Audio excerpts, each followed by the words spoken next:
Kamera motor bormi? Bugun sizlar bilan navbatdagi podkastimizga yetib keldik. O'qituvchi bo'lish xohlamagandim boshida, pul uchun kirganman. Ingliz tili ustozlari qancha pul topadi degan mavzuda gaplashamiz. Soham umuman boshqa. Buxgalteriya edi. Ingliz tili ustozlari o'rtacha qancha pul topadi? Keling, kuniga bir 4 ta guruh o'qitsa ham, bu ancha degan olib qo'yadi-da.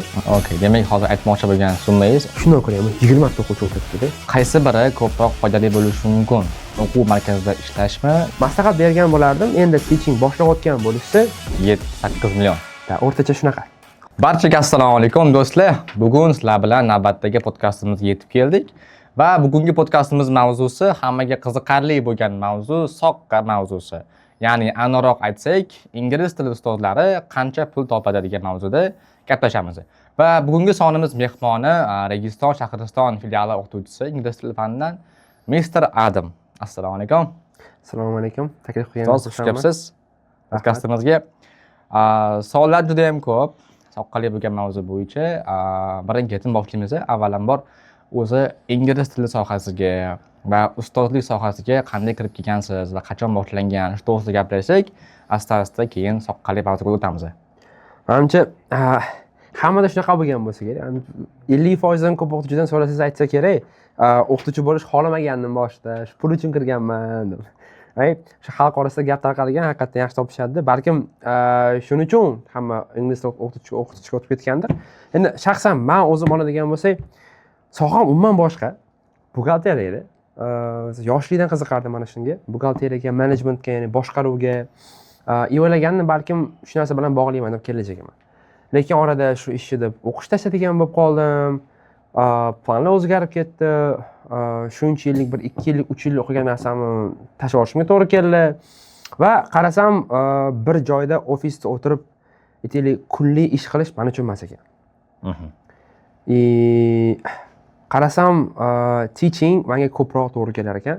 Endi aynan qaysi jihatdan, nima desam, oldin o'zim hech ustoz deb tasavvur qila olmasdim-da. Ya'ni odamlar menga ustoz deb qarasa, qanaqasi, maktabdagi ustozmi, nimaga? Bundan balandroq mavqe yo'qmi degan xayol real o'tardi o'zimda.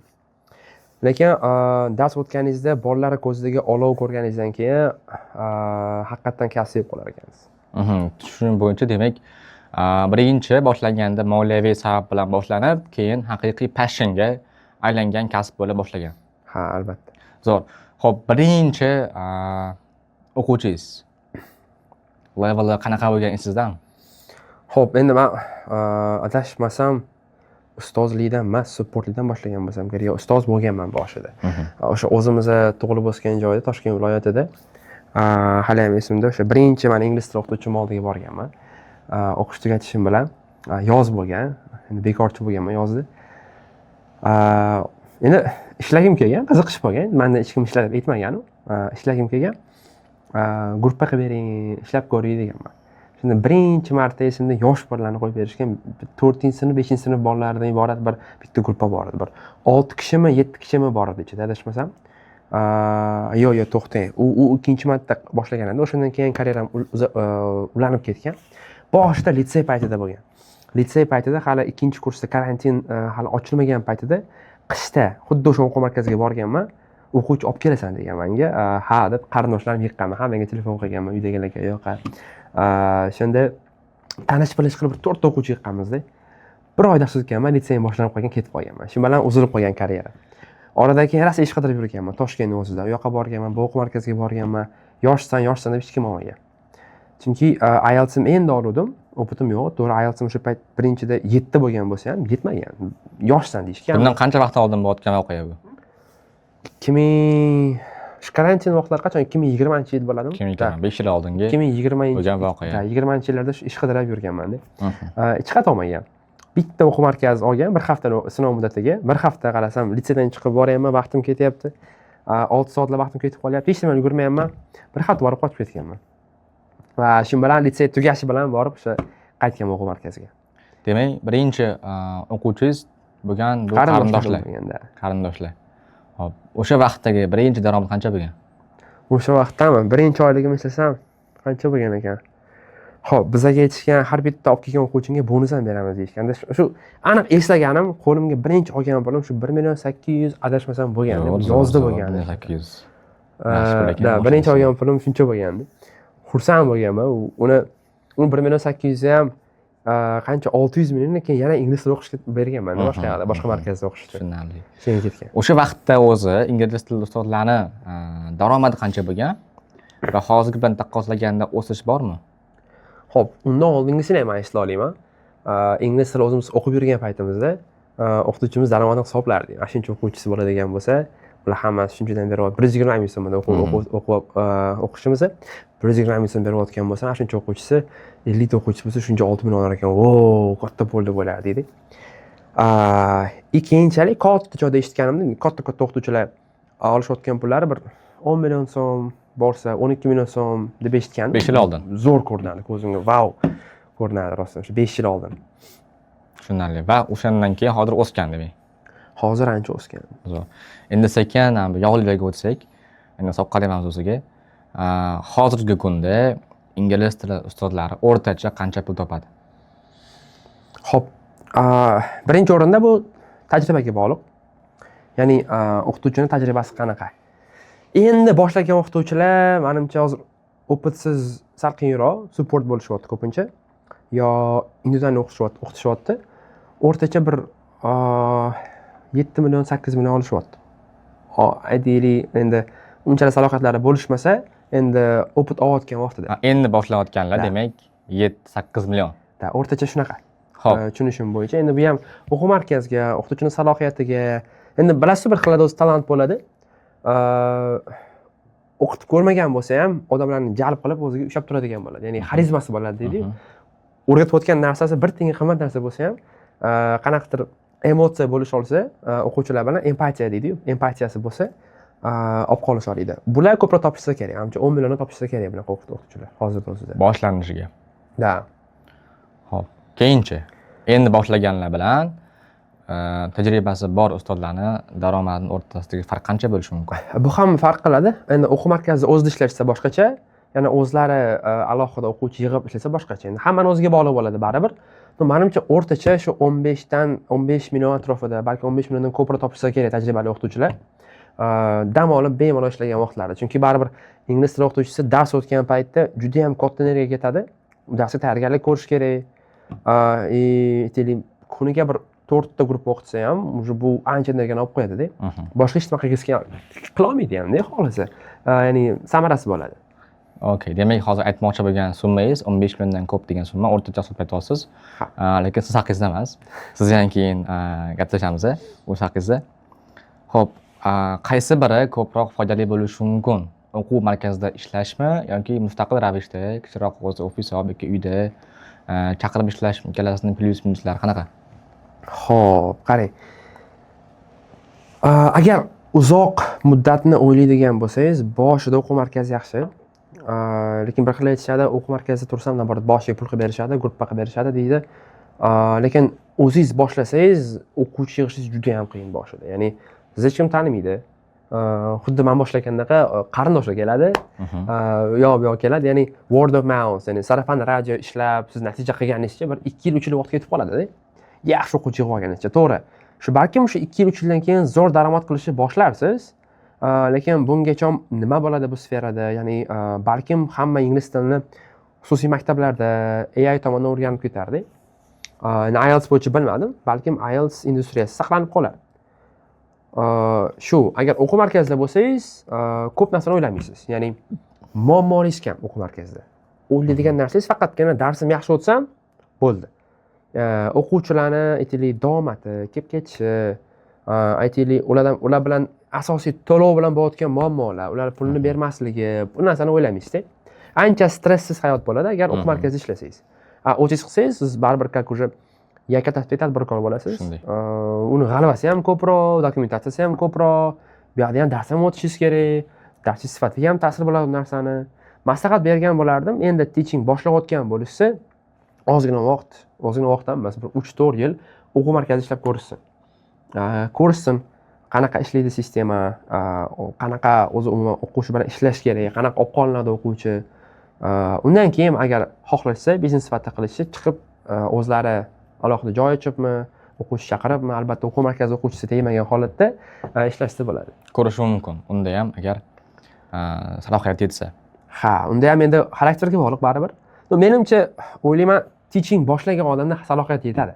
Chunki haqiqatan teachingga mukkasidan ketgan odam bo'ladigan bo'lsa, uni energiyasi juda ham ko'p bo'ladi-da. Ya'ni u ishga, bu ishga ular passiv hayotga o'rganishmagan. Menimcha imенно biznesmenda ham shunaqa xususiyat bo'lsa kerak. Da ikki xil narsa kerak ham, to'g'rimi? Misol uchun biznes qilish bilan ta'lim berish. Ta'limni yaxshi bergan odam balkim yaxshi boshqara olmas. Yoki teskari bo'lishi mumkin. Balkim yaxshi boshqara olgan, yaxshi ta'lim bera olmas degandek. Demak, odamni o'zidan kelib chiqqan holatda o'z yo'lini tanlagan ma'qulroq. Yo'q, aytmoqchi bo'lganim, bu narsa ozgina uyg'otadi odamni. Ya'ni teaching odamni uyg'otadi-da. Boshida mana birinchi o'sha Registon kelgan paytimda hali katta auditoriyaga dars o'tmagandim. Bittasi kirganman, IELTS o'qitasan deyishgan. Shundan ko'ryapman, 20 ta o'quvchi o'tiribdi-da. Men kirganman xonaga, printmit o'qitardim paytda berishganda, 3 ta bola o'qitganman. Orqasidan 20 ta o'quvchi kirib kelgan xonaga. 20 ta o'quvchi kirib kelgan, xona to'lib o'tiribdi. Yuragim shunaqa dukullab uryapti. Public speakingdan qo'rqadi baribir. Shunaqa qo'rqaman o'sha vaqtda, nima deyman, qanaqa deyman. Asosiy maqsad nima qilib bo'lsa ham mana shu 2 soatda nimadir o'tkazib yuborishdi-da. Oddiy qilib aytaman, o'sha boshidagi birinchi gruppam shunaqa o'tgan. Ya'ni nimadir o'tsam bo'ldi, nimadir gapirsam bo'ldi derdim. Gaplarimni 50% o'zim anglamasdim, nima deyotganimni. Gapiraversam bo'ldi dedi, o'quvchilar ha deb o'tiraversa edi. Hozir qanaqa? Advantage'im bor edi, keyin tez gapiraman juda ham. Hozir sekinlashgan, u paytda undan ham tez gapirardim. Ingliz tilida undan ham tez gapirardim. Arabga qiziqardim. Ya'ni tez gapirganimda o'quvchilar tushunmasdi. Ustiga o'zbekcha ham gapirmasdim-da.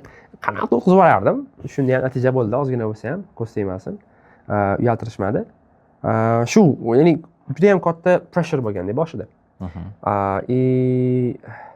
Vaqt o'tgan sayin odam sekin ochilar ekanda. Borgan sari o'zingizga ishonch paydo bo'lish boshlaydi. Faqat o'quvchilar oldida, balkim boshqa odamlar kelsa ham, ya'ni ko'chada gaplashsangiz ham, katta kompaniyalarda aytaylik, katta qarindoshlar bilan o'tirgan paytda ham bemalol fikringizni ayta olasiz. Tushuntira olasiz, chunki mavzu tushuntirasiz har kuni. Nutqingiz ustida ishlaysiz. Har bitta gapingiz dona chiqishi ustida ishlaysiz. Misol uchun, men hozir eshitayotgan gapim ancha tiniqroq. Mani bir 3 yil oldin eshitganingizda gapimga yaxshi tushunmassiz. Meni taniganlar bilsa kerak. Xo'p, demak bu ko'proq ustozligi bo'yicha edi. Ya'ni ustoz qanaqa shakllansa bo'ladi o'zi, qanaqa etaplar bor, endi boshlaganda undan keyin qanaqa yaxshi tomonlari bor. Asosiy mavzumiz ko'proq pulga bog'langan bugun.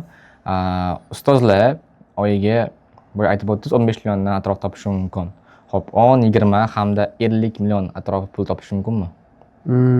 Albatta, lekin o'quv markazi bilan emas menimcha. Bir 50 deyotgan pulingiz 50 million so'm eshitardim. Bir o'quv markazi bilan emas, ingliz tili o'qituvchisi deylik. Ha, albatta. Onlayn qilsa bo'ladi. Ya'ni onlayn ta'limda endi hozir ancha mashhur bo'lib ketdi. Onlayn kurslar degan narsa. Karantin payti chiqdi o'sha payt. Hamma maqtashardi. Infobiznes deyishardi-da. Nima ekandir? Ya'ni ma'lumot chiqarib sotish hammaga. Zo'rg'a tuyulgan. O'sha paytda oyim sotib edi. Hozir ham endi aytgandim, keyin siz videolaringizni olamiz-da, rasmga chiqaramiz, biznes qilamiz bilan sotamiz degandim. Keyin o'xshamadi baribir, onlayn ishlayotganlar oddiy hisob-kitob ko'rsangiz, nechta o'quvchi yig'ishyapti, qancha kurs qilishyapti, onlayndagi topadi. Lekin bir tomoni bir ularniki stabil emas. Ya'ni o'quv markazida ishlayotgan bo'lsangiz, har oy o'quvchingiz turib sizda oyma-oy o'qib pul ko'rsa, onlaynda bitta bo'ladi ko'pincha. Chunki onlaynda sinfxona kerak emas. Aytaylik, o'quv material hammasi PDF shaklda. Ya'ni qisman olganda uni rasxodlari kamroq va ko'proq o'quvchi jamlab olgani uchun onlaynda ko'proq pul qilsa bo'ladi. Hozir o'zi ko'rayotganlar onlayn pul topish oson bo'lib qolishi mumkin. Ha, onlayn bilan offlayn aslida qanaqa farqlari bor? Farqi juda katta. To'g'ri, men yaxshi tomonini sanab o'tdim. Katta auditoriya sig'adi. Ya'ni, lekin shu auditoriyani hozir yig'ish juda ham qiyin. Karantin paytidan keyin hali bizni xalq o'rganmaganda onlaynga. Boshida kirganlar zo'r bo'ldi, maza qilishdi. Ya'ni, ozgina xarizma bilan dars o'tishganda o'quvchilar to'planib juda ham ko'payib ketdi-da. Menimcha hozir mashhur ustozlarning ko'pchiligi shaxsiy brendi shu orqali rivojlanib ketdi-da. Ya'ni talab bo'lgan paytda, xohlab turgan paytda ular shuni berishdi. Hozir ham bor talab, lekin taklif ham ancha ko'p. Bozor ham ancha to'yingan va shuning uchun hozir onlayn raqobat juda ham katta. Hozir shaxsiy blog yuritish, o'quvchi yig'ish, reklama berish, o'quvchini ushlab turish kerak bo'lsa bir xil payt offlayndan ham qiyinroq. Chunki offlayn formatda siz o'quvchi bilan o'zingiz gaplashasiz, yuzma-yuz gaplashasiz va uni ko'ndirishingiz, ozgina psychological trick ishlatib olib qolishingiz osonroq. Onlaynda yozasiz, maksimum text message bo'ladi. Borsa video message jo'natasiz, lekin oldingizda emasda, ya'ni physically oldingizda bo'lmagan odam bilan ya'ni ushlab qolish, unga qanaqadir servis sotish qiyinroq nisbatan. Oldin oson bo'lgan bo'lsa kerak, chunki talab katta edi, taklif kam edi. Hozir menimcha onlayn biznes hatto offlayndan ham qiyinlashib ketgan bo'lsa kerak. Demak, onlayn ta'lim ham o'ziga yarasha qiyinchiligi bor va unda ham misol uchun pul topish oson emas. Ha, albatta. Baribir ham o'sha offlayn o'ziga yarasha plyus tomonlari ko'proq. Xo'p, ustozlari daromadi faqat dars o'tishdanmi degan savolimiz bor. Ya'ni faqat dars o'tib pul topadimi yoki boshqa omillari ham bormi? Aynan qanaqa omil bo'lishi mumkin deb o'ylaysiz? Kitob yozish. Shunga o'xshagan. Xo'p, nima desam ekan? Hozir endi keng tarqalish boshladi. Bizda ham o'qituvchilar ekspert bo'lgandan keyin kitob yozishyapti, tarqatishyapti. Endi hech kimga tegib ketmasin. Baribir kitob yozish uchun qanaqadir bir ilmiy daraja kerak deb o'ylayman. Misol, hozir ingliz tili o'qituvchilarining ko'pchiligi uzoq bitirishgan bo'lsa, Websterda bitirishgan magistraturasini-da. O'qimaganlar ham ko'pincha kitob yozishadi. Qarshiligim yo'q, zo'r. Haqiqatan ichida ma'lumotlari zo'r kitoblar bor, muammosi yo'q. Misol, essaylar to'planib chiqishadi, u boshqa narsa. Aytaylik, qanaqadir bir ilmiy darajada kitob yozib olib chiqsa, ya'ni kattaroq kitob olib chiqish uchun menimcha yo'q, keling bunaqa deylik-da. Aytaylik, katta avtorlar bilan tenglashish qiyin. Misol, Pauline Collindagi avtor bo'lish juda ham qiyin. U odamlar IELTSga umrini tikib olgan odamlar-da. Lekin bizanikilar ham shu orqali pul topishyapti. Qilsa bo'ladi. Menimcha lekin asosiy bu teachingdan. Lekin bloggingga bog'lab olish bo'lgan joyi ham bor. Ya'ni kurs ochayotganda yo aytaylik qanaqadir teaching qilayotganda ularga reklama taklifi ham tushadi-da. Ayni asosan mana shu onlayn teacherlarga reklama taklifi tushadi. Ya'ni qanaqadir produkt reklama qilib berish kerak bo'ladimi kanallarida. Men bir o'yladim, yaqinda offlaynda ham shunaqa bo'lsa kerak deb. Men ko'rgan bo'lsangiz, mashinalarda yopishtirib qo'yadi. Har xil kompaniyani mahsulotlarini suv bilan yopishtirib qo'yadi, avtobusda katta reklamalar qilib qo'yadi. Yaqinda biz teacherlarga ham shunaqa bejig'ir ilib qo'ymasa, futbolka taqtirib qo'ysa hayron qolmasdim. Reklama uchun. O'quv markazlariga reklama qilish. Boshqa brendlarni. Zo'r taklif. Xo'p, demak, ingliz tilini bilgan ustozlar, to'g'ri, ingliz tili ustozlari dohodlari, ya'ni kirimlari nafaqat dars o'tishdan, balkim sanab o'tamiz, dars o'tish, kitob yozish, reklama, kontent, yana blogingdan pul topsa bo'ladi, to'g'rimi? Bugungi o'z podkastimizda asosiy kimlarga biz aytmoqchimiz, ya'ni ingliz tili o'qiyotganlarga ingliz tili o'rganishni qanchalik yaxshi bo'lishi, qanchalik foydali bo'lishini ko'proq yetkazmoqchimiz. Ya'ni o'ylashi mumkin, ingliz tilini biri faqat o'qituvchi bo'lib qolamanmi degan tushuncha qolishi mumkin. Yoki o'qituvchilarni misol uchun oylikni bilmasa agar shuncha oylik yashaymanmi degan tushuncha paydo bo'lishi mumkin. Ya'ni yana ham ko'proq odamga ingliz tilini o'qishiga turtki bo'lish asosiy pointimiz. Xo'p, umumiy hisobda ana ko'p omillar sanab o'tdik. Ana siz misol uchun offlaynda ham, onlaynda ham darslar berasiz. Boshqa narsa ham dohodlaringiz bo'lishi mumkin. O'zingiz tajribangizdan kelib chiqqan holatda eng katta oylik deylik, yillik emas, oylik daromadingiz qancha bo'lgan? Xo'p, aynan shu ingliz tili orqasidan kelib chiqqan holatda. Bunga ancha bo'lgan, rostini aytsam. O'sha paytda ham onlayn dars o'tgandim, ham bitta kompaniyada, xususiy kompaniyada dars o'tardim. Ya'ni shartnoma qiluvdik ozgina muddatga. Imенно speaking chiqarish uchun xodimlarni o'qitishga. Katta shartnoma bo'lganda o'sha paytda commercial shartnoma. O'quv markazida ham ishlardim. Birdaniga 3 ta narsa qilganim uchun o'sha bitta oy juda ham katta pul chiqqan. Katta summa. Katta summa chiqqan. Katta summa. Lekin u energiyamga arzimaydi deb o'ylayman. Chunki o'sha paytda aytaylik sog'lig'im juda ham zarar yegan. Bir 2 yil davolandim shuning orqasidan. Asolati hali ham bor. Lekin eplasa bo'ladi. Faqatgina hard work bilan emas, aytishadi, smart work bilan chiqqin deyishadi. O'sha narsaga ko'proq fokus qilishni boshladim. Bundan qarasam, ko'p ishlash o'rniga undan ko'ra aynan sifatini oshirsam, keyin narxni oshirsa ham bo'lar ekan degan xayolga kelish boshladi. Summa qancha? O'sha oyi bir martaga narxda 50 dan ko'p bo'lgan. Aha, 50 milliondan ko'p. Zo'r. Xo'p, keyingi qismga o'tamiz, ya'ni interaktiv savol-javob buyog'i. Mif hamda ha yo'q degan savollarimiz bor. Birinchi mifdan boshlaymiz. Xo'p, miflar bor ekan, faqat chet ellik o'qituvchilar ko'p pul topa oladi. Ularni pul topishi tezligi oson, lekin bu degani balandligi, ya'ni nima ekan, tepa qismi zo'r degani emas. Misol uchun, men o'ylashim bo'yicha biznikidaqa mehnatkash xalq yo'q-da. Ular tof bo'lsa bitta narsani bo'ldi, shu temani takanza bosishadi-da. Xuddi shu trading bo'ladimi, aytaylik, logistika bo'ladimi? Menimcha hozir Amerikadagi ko'pincha logistiklar bizdan olsa kerak, ishchilarni. Oxirigacha bosishadi. Bizanikilar to'g'ri chiqib olish qiyin bo'lishi mumkin, o'sha katta daromadga, lekin chiqib olishsa oxirigacha olib borishadi-da. Chet ellarda o'zini ko'proq sevish bor. Ya'ni ular ko'proq o'zini komfort. Savolimiz ko'proq O'zbekiston sharoiti bo'yicha, misol uchun ingliz ustozlar orasida chet ellik bo'lsa ko'p pul topish ehtimoli ko'proq deyishadi. Bu mifmi yoki to'g'rimi? Bu ko'proq mif. Chunki nabarot o'zimizni xalqdan chiqqan, o'zimizni xalqning og'riqlarini yaxshiroq biladi. Ya'ni nimaga qiynalishadi o'zbeklar.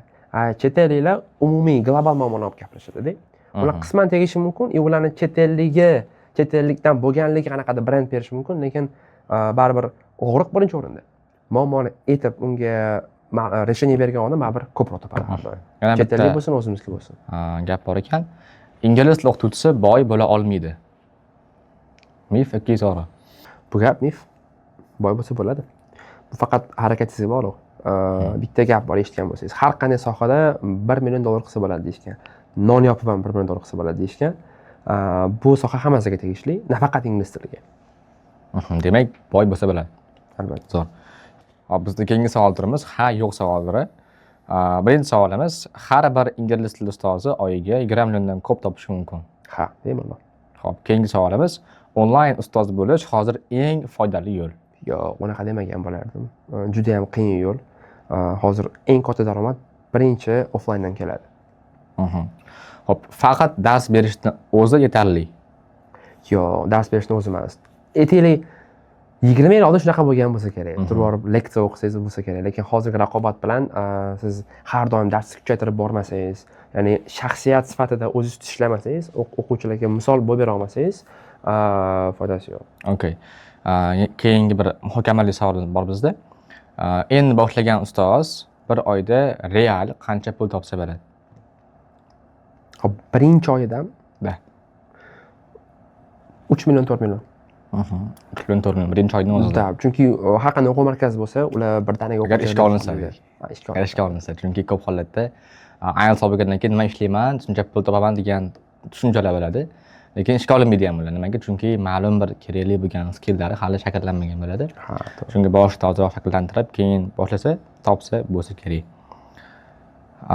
Lekin shuni shakllantirishdan muammoda bir xil paytda. To'g'ri. Ya'ni o'qitib shakllantiradi-da. Bu anaga o'xshaydi. Ishga kirishdan oldin so'rashadi-yu. Institut bitirdim. Borsam o'qib so'rashdi. Like, ya'ni qattiq o'qib olaman ishlamagan bo'lsam, xuddi shunga o'xshagan narsa bo'lyapti-da. Biz hozir asosiy qismimizni pulga bog'ladik. Endi sekin biz mavzumizni bu pulni topishga o'zi nimalar qilish kerak, talablar haqida gaplashib o'tsak, hop, boyaga aytgan summalarimiz, ya'ni 20 million atrof summa bo'lishi uchun o'qituvchida nimalar talab qilinadi? Bitta so'z trial and error. Ya'ni har doim yangi narsani sinab ko'rishingiz kerak. Agar aynan menga o'xshab shu teaching sohasida o'qimagan bo'lsangiz, ya'ni ma'lumotingiz kam bo'ladigan bo'lsa, iloji boricha ko'proq tanish-bilish orttirish kerak. Har xil do'stlaringizdan, ya'ni ular ham madad qilib ko'rishadi, siz ham madad qilib ko'rasiz. Gaplashib ko'rasiz, suhbatlashasiz. Ular aytaylik, mana shu mavzuni qanaqa o'tishyapti? Ular o'quvchilarni aytaylik, so'z boyligini oshirish uchun nima qilishyapti? listening qanaqa oshirishyapti, speaking qanaqa chiqarishyapti. Ulardan o'rganib, siz ham o'zingizda o'quvchilarda sinab ko'rib, qaysi bir ish beryapti, qaysi bir ish bermayapti. Ya'ni asosiysi natijaga bog'lab qo'ysangiz, natija chiqishni boshlasa, bo'ldi, mana sizga bu yog'ini kutavering, katta daromad, ya'ni tanilishni ham boshlaysiz, nomi chiqishni boshlaydi. Demak, o'rgata olish eng yuqori bo'lgan talabdan biri albatta. IELTS qismidanchi, misol uchun katta balllik IELTS degani katta pul deganimi? IELTS 9 degani katta pul deganimi? Hozirgi sharoitda sekin-sekin bu narsa kamayib boryapti. Oldin shunaqa edi, chunki endi chiqqan paytda IELTS 9, misol uchun dunyoda oladigan bo'lsangiz, menimcha bizlarnikilar yaqinda butun dunyodagi IELTS 9larni ko'payib ketsa kerak. 50 dan oshdimi adashmasam? Bilmadim, xabarim yo'q. 50 dan oshdi, menimcha shu yil oxirigacha, shu yil demayman, 1 yil ichida yana bir 50 ta qo'shilsa kerak. Bilasiz, ko'paygan sari, ya'ni taklif ko'paygan sari talab ham sekin-sekin kamayadi. IELTS 9 oldingidagi hype bo'lmasligi mumkin yaqin orada.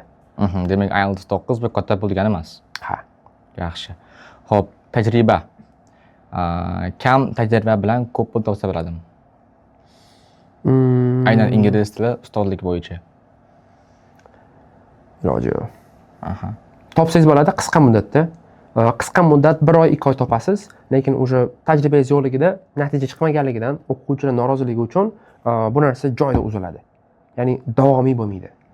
Tajribangiz bo'lsa, sekin tajribani yig'ib, sekin ko'paytirsangiz, bu uzoq muddatga boradigan bo'ladi. Tushunarli. Demak, IELTSdan ham muhimroq bo'lgan narsa bu tajriba va tushuntirishli salohiyati kelib chiqadi. Shunaqa o'qituvchilar bor, hatto 7,5-8 IELTS bo'lib turib, 9 olganlardan yaxshi dars o'tishadi va ularning auditoriyasi, o'quvchilarning natijalari ulardan yuqoriroq. Ya'ni bu degani faqatgina bilim gapirmaydi bu yerda. Bitta narsa qo'shib ketardim, imенно IELTS bo'yicha. IELTSdan yuqori ball olish uchun nima odamlar bilish kerak bo'lgan bo'lsa, bu o'sha ma'lum, hammaga ma'lum. Hamma biladi. Listening nima qilish kerak, reading nima qilish kerak, writing nima qilish kerak, speaking nima qilish kerak. Ozgina ChatGPT bilan gaplashib, kerakli YouTube kanalini Google qilsangiz bemalol. Bitta kerak bo'lgan narsa hozir disiplina, ya'ni consistency deymiz, davomiylik va mehnat. Mana shu davomiylik bilan mehnatni o'quvchilarga singdira olgan, ularni davomiy mehnat qilishga inspire deymiz, ya'ni ruhlantira olgan o'qituvchi hozir yaxshi o'qituvchi.